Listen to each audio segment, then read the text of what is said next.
할렐루야. 주님의 평강이 우리 성도님들에게 가득하기를 축복합니다. 여러분, 오늘은 앞에서 계속해서 이야기했지만 복된 부활절입니다. 우리는 매년 부활절날 성찬식을 하게 되어지는데요.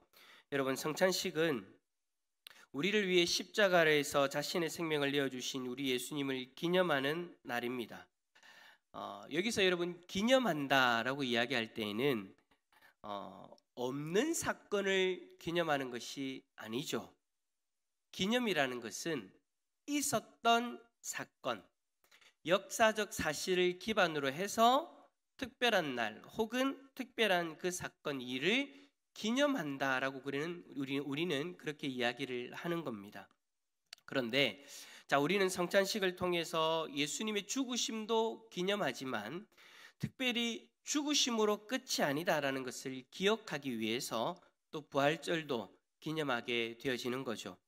오늘 우리는 예수님이 우리의 죄를 짊어지시고 십자가에서 죽으심과 그 죽음의 권세를 이기시고 다시 부활하신 것을 기념하는 예배를 오늘 이 시간 드리고 있는 거예요.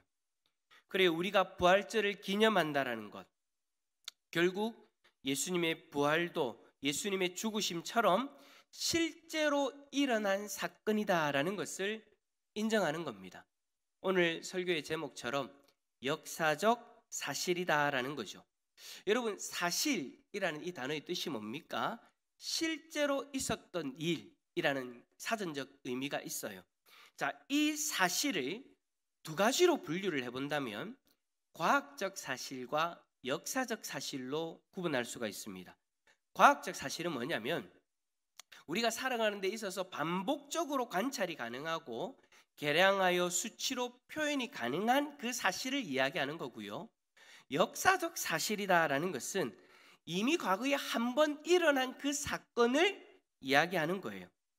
그런데 이 역사적 사건은 한 번 일어난 이후에 과거가 되어져 버렸기 때문에 다시는 그러한 일이 일어나지 않습니다. 반복적으로 되어지는 것이 아니라는 거예요. 과학적 사실과는 다른 것이다라는 거죠.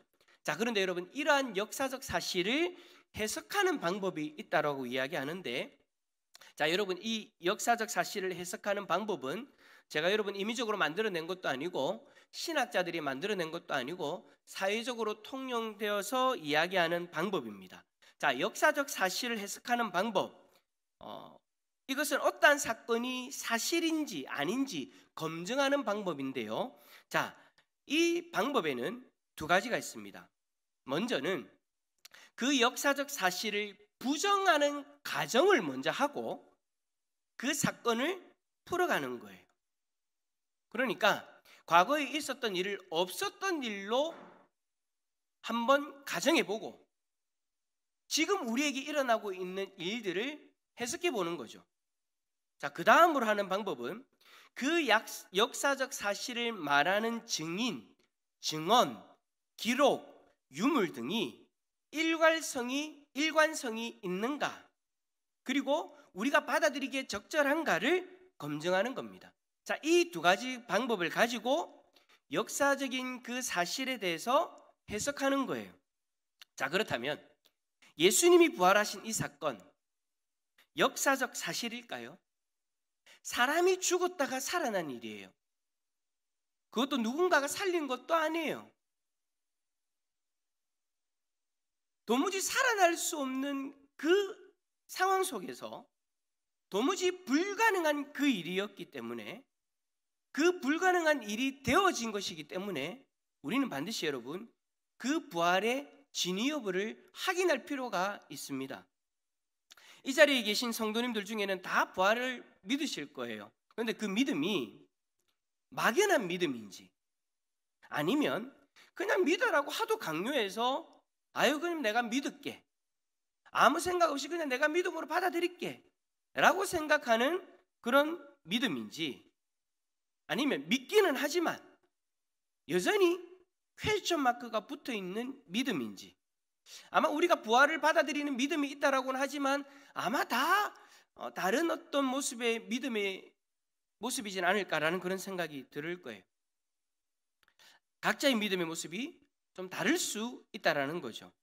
여러분, 우리가 믿는다라고 고백할 때에는 그것에 대한 분명한 확신이 있어야 온전히 믿을 수 있는 거예요. 분명한 확신이 없으면 내가 믿는 것과 반대되어지는 이야기를 듣게 되어지면 어떤 문제가 일어납니까? 흔들립니다.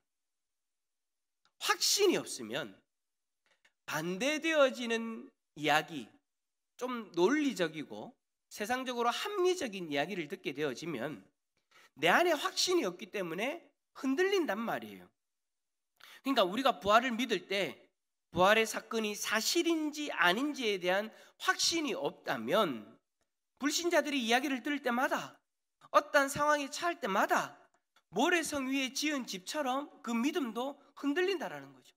그래서 어떨 때는 부활이 믿어졌다가 어떨 때는 안 믿어졌다가 주일날 예배드리면 믿어졌다가 밖으로 세상으로 나가면 안 믿어졌다가 믿음의 사람 만나면 믿어졌다가 불신자들 만나면 안 믿어졌다가 오락가락하는 그런 모습이 되어질 수 있다는 거죠.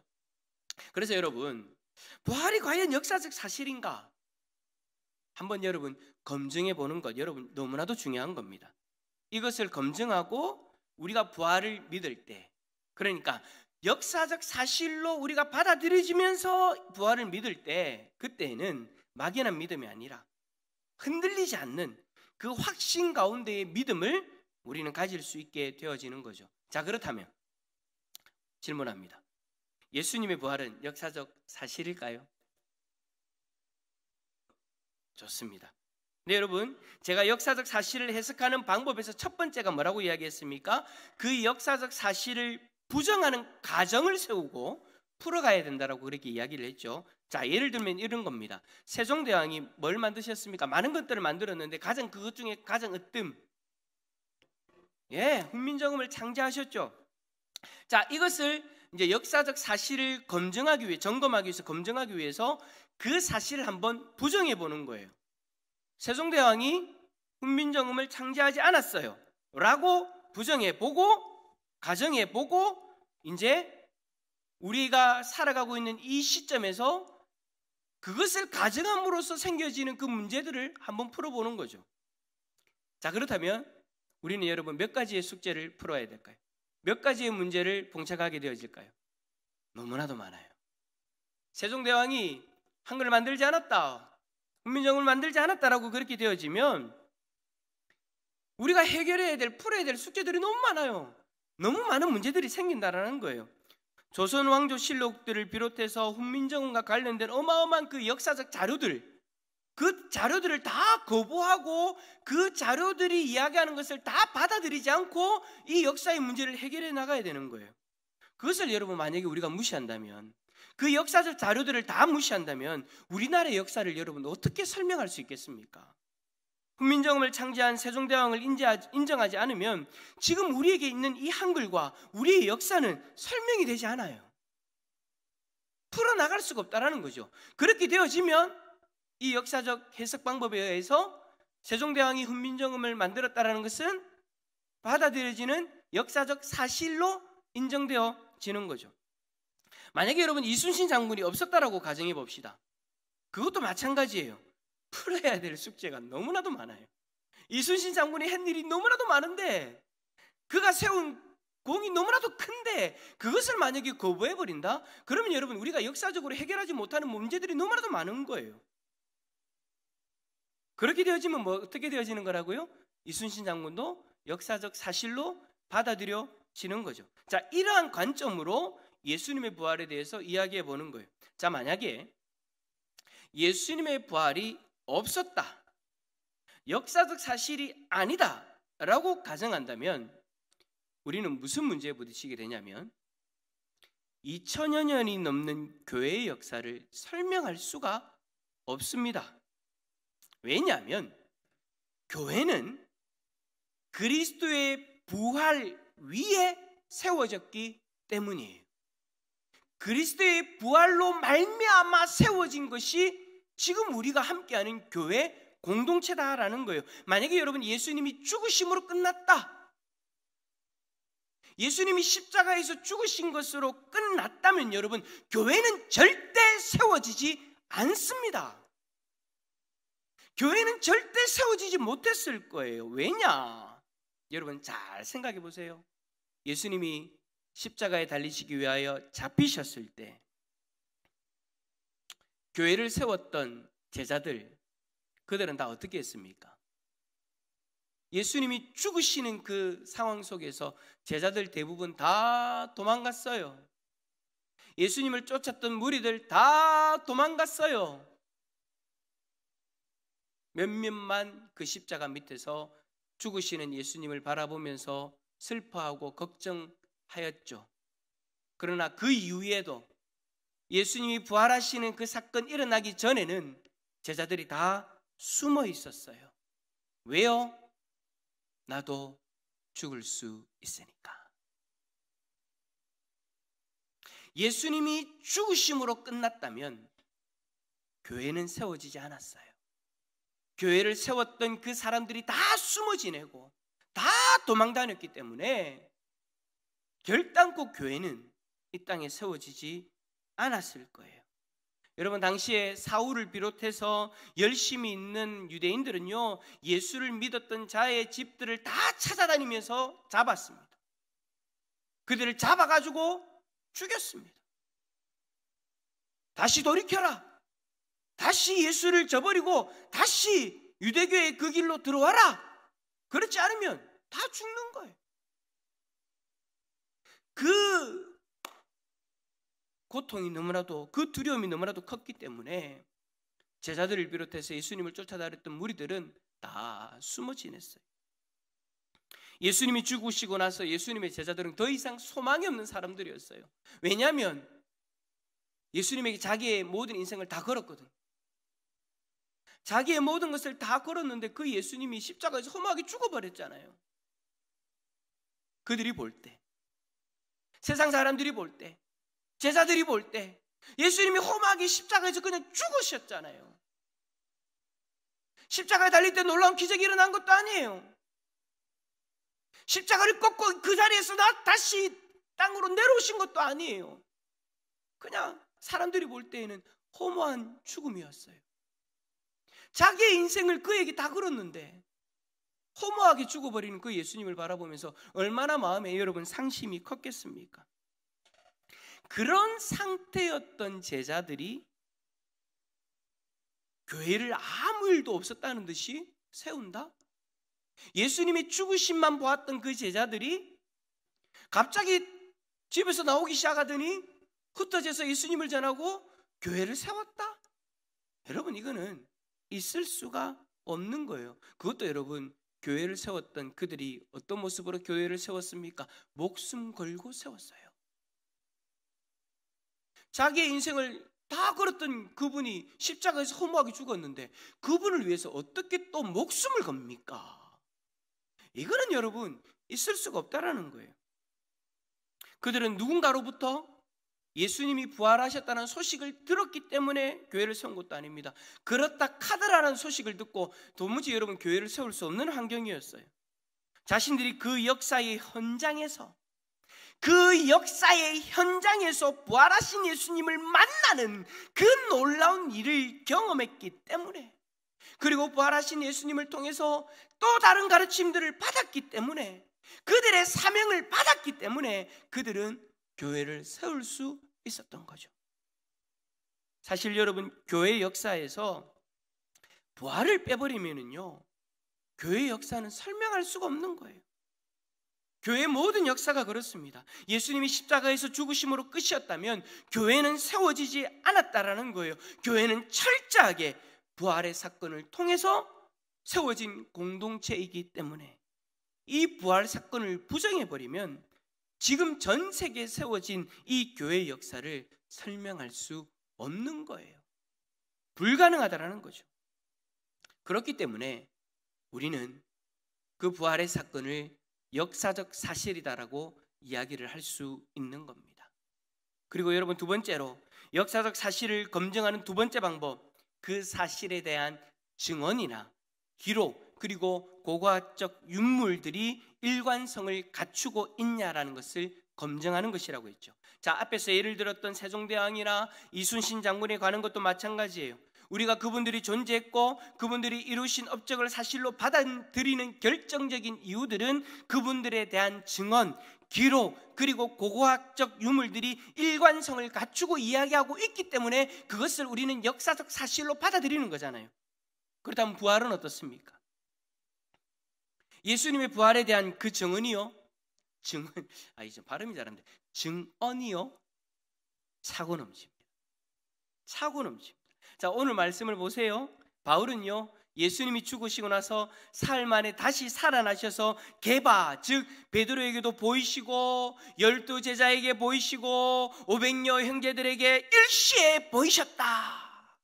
그들이 다 있는 그 장소에서 어느 누구도 부인할 수 없는 그 모습으로 부활하여 그들 앞에 자기가 예수 그리스도이심을 500여 명이 넘는 그 수많은 사람들 앞에서 일시에 보이셨다라는 거예요.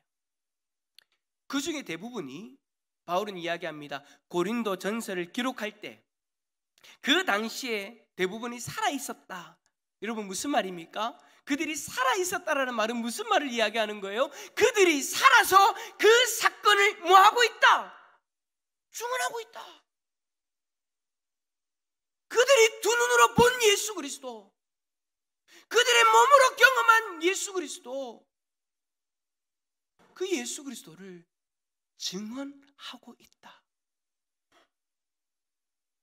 그런데 그 증언이 다르지 않다라는 거예요. 일관성이 있다라는 거예요. 거기다가 여러분, 놀라운 건 뭔지 압니까? 바울에게도 부활하신 예수님이 찾아오셨대요. 오늘 여러분 본문에서 바울이 그 이야기하고 있는 거예요. 나에게도 부활하신 예수님이 찾아오셨다. 여러분, 어디에서 예수님이 찾아오셨습니까? 다메섹 도상에서. 근데 여러분, 이때는요, 예수님이 이미 제자들을 떠나서 하늘나라로 올라가신 이후였어요. 그런데 이 사울이 워낙 그리스도인들을 잡아서 그들을 고통스럽게 하고 막 그렇게 돌아다니고 있으니 예수님이 다메섹으로 그리스도인들을 잡으러 가는 그 사울에게, 그러니까 여러분, 사울이 바울이잖아요. 사울은 히브리식 이름이고 바울은 헬라식 이름이에요. 이방인들을 위한 선교를 하기 위해서 바울로 이제 그의 이름을 이제 헬라식으로 부르기 시작했는데, 어쨌든 여러분, 히브리식 이름으로 사울로 불려질 때 유대인들의 열심으로 그리스도인들을 잡아 죽이러 다니고 있을 때, 그때 다메섹으로 가던 그 길 가운데에서 예수님이, 하늘로 올라가신 예수님이 그 가운데 직접 찾아오셨어요. 그때 바울은 부활하신 예수님을 만나요. 사실 여러분, 12제자들이나 500여 명의 그 형제 자매들의 증언 너무나도 중요하죠. 확실한 증거이기도 해요. 그런데 여러분, 우리는 그렇게 이야기할 수 있겠죠. 그 사람들이야 원래 예수님을 따라다녔던 사람들 아닙니까? 원래 예수를 추종했던 사람들 아닙니까? 그들의 말을 어떻게 믿을 수 있습니까? 라고 이야기할 수 있죠. 그러나 여러분, 바울은 완전히 상황이 달라요. 바울은요, 여러분, 몰래 그리스도인들을 잡으러 다닌 사람이 아니에요. 아무도 모르게 그리스도인들을 잡아서 죽였던 사람이 아니에요. 모든 유대인들이 다 알만한 그 열심을 가지고 공개적으로 자신을 드러내고 제사장들에게, 종교 지도자들에게 가서 내가 그리스도인들을 잡아오겠습니다, 나를 보내주십시오, 공식적인 허가까지 받아서 다메섹으로 가고 있었어요. 모든 유대인들이 다 인정할 만한 그리스도인의 반대쪽에 서 있었던 사람이 사울이에요. 그런데 그가 증언하네요. 내가 죄인 중에 괴수였는데, 내가 그리스도를 믿는 자들을 잡아 죽이는 자였는데, 그런 나에게도 부활하신 예수님이 찾아오셨습니다. 여러분, 이 증언은요, 아주 충격적인 증언인 거예요. 유대인들의 입장에서는 아주 충격적인 증언인 거예요. 그래서 여러분, 어떻게 하는 줄 압니까? 유대인들이 이 바울을 죽이려고 해요. 바울이 로마로 끌려갈 때 바울을 죽이려고 해요. 그것도 숨어가지고. 왜요? 그 증언의 위력이 얼마나 큰지를 알고 있으니까. 반대쪽에 서 있던 사람이 부활하신 예수 그리스도를 만나서 그의 마음을 바꾼 놀라운 역사니까, 놀라운 증언이니까 그 힘은 대단한 거죠. 그 사람이 변해서 부활하신 예수님을 증언하고 있습니다. 여러분, 이 일들이 가능하려면요, 그들이 직접 부활하신 예수님을 만나야 가능했던 거예요. 여러분, 그렇게 독하고 못됐던, 잔인했던 그 사울이 그냥 누군가가 예수님 부활하셨어요 라는 이야기를 들었다고 해서 그렇게 되어질까요? 자기의 평생을 다 바쳐서 유대인들로부터 인정을 받으려고 했던 그 바울이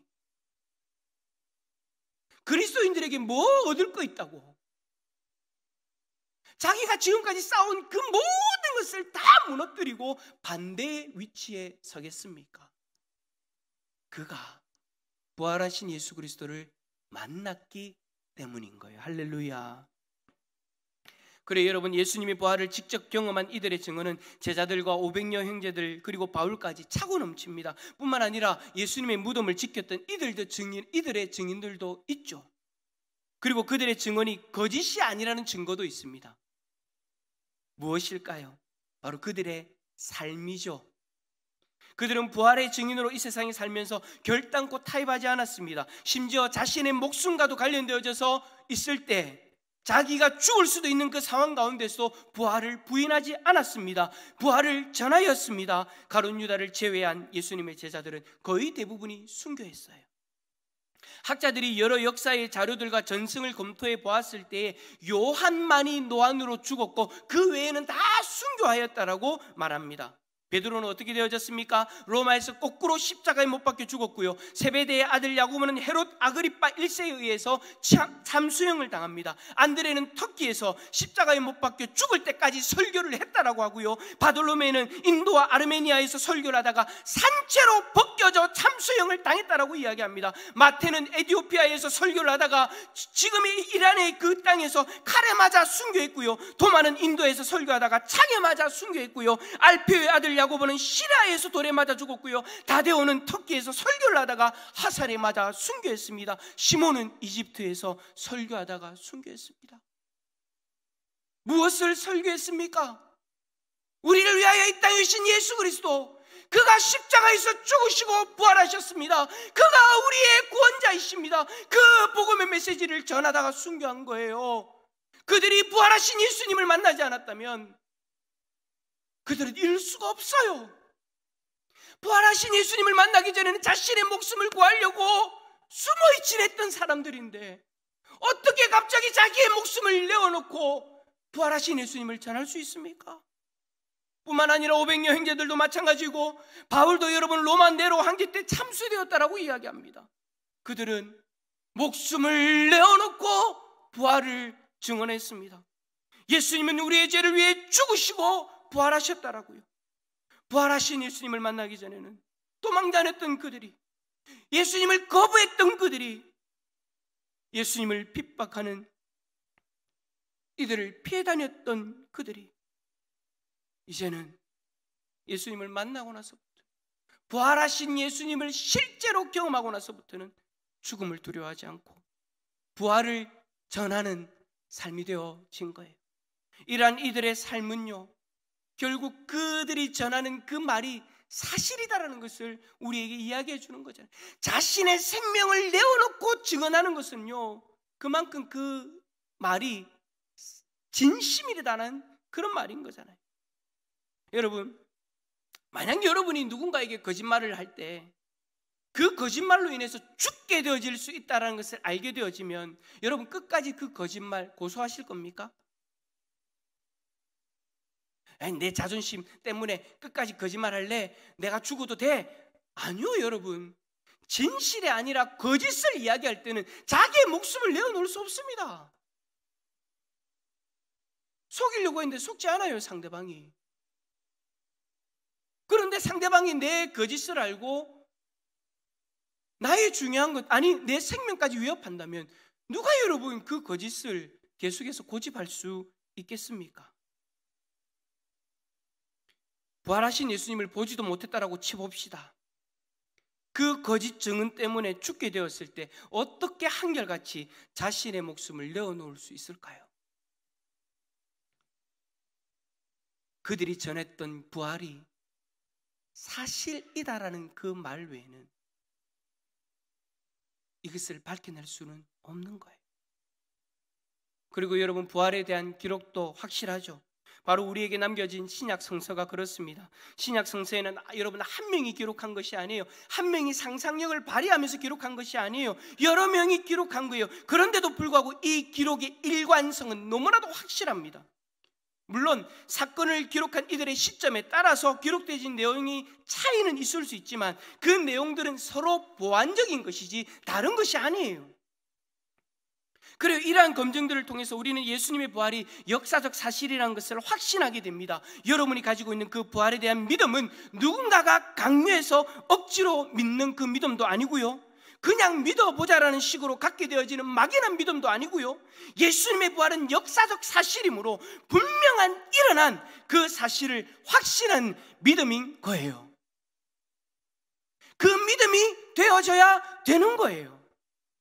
그러므로 여러분, 우리도 다른 제자들과 500여 형제들, 그리고 이후에 예수님을 믿고 영적으로 예수님을 경험한 초대교회 성도들과 또 이후에 나타난 수많은 그리스도인들처럼 부활의 증인으로서 우리도 살아야 되지 않겠습니까?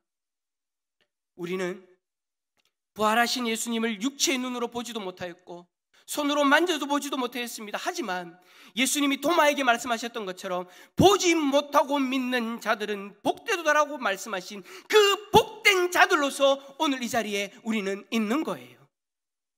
그 믿음으로 생명을 얻었고 그 믿음으로 하나님의 자녀가 되는 권세를 누리고 있습니다. 그렇다면 이제 이 믿음에 합당하게 우리를 위해 죽으시고 부활하신 예수 그리스도를 온전히 증거하는 복된 삶이 되어질 수 있기를 축복합니다.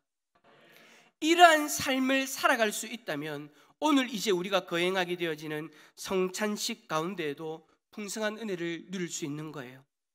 성찬식은 우리 예수님이 나를 위해 십자가에서 자신의 생명을 내어주신 것을 기념하는 시간이지 않습니까? 예수님의 부활이 역사적 사실이라는 것을 믿으면 예수님의 십자가 사건도 사실이라는 것을 바라볼 수 있다는 거죠. 그렇다면 우리를 위해 자신의 생명을 내어주신 주님의 살과 피를 기념하는 떡과 잔을 대할 때 건성으로, 습관적으로 할 수 없을 거예요. 정말 진지하게 온 마음을 다해서 그 역사적 사실 앞에 우리의 마음을 열 수 있는 복된 시간이 되어질 수 있기를 예수 그리스도 이름으로 축원합니다.